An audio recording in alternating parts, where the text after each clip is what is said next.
Welcome to our channel. Today we how to automate health savings with HealthEquity. Easy tutorial step by step clearly. To begin automating your health savings with HealthEquity, start by visiting the HealthEquity website. Log into your account using your credentials. If you don't have an account, create one by following the registration prompts.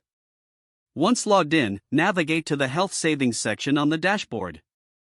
Here, you will find details about your health savings account, or HSA.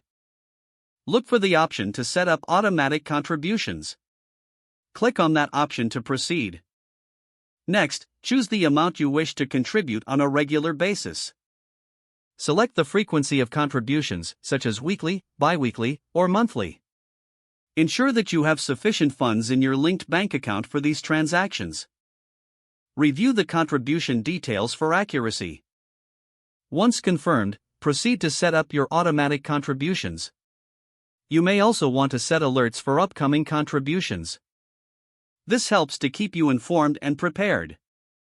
After setting up alerts, save your changes. Your automatic contributions are now scheduled and will begin as per your selected frequency. To view your contribution history, return to the Health Savings section. This will help you track your savings progress over time. If you need to make any adjustments in the future, simply follow the same steps to edit your contribution settings. Congratulations! You have successfully automated your health savings with HealthEquity. If the page does not load, refresh the browser or try again in a private or incognito window. Make sure you are using the correct email address, then retype it carefully to avoid small typos. If your password is not accepted, use the reset option and create a new strong password you can remember. Check your spam folder for verification or security emails, then complete any requested confirmation steps.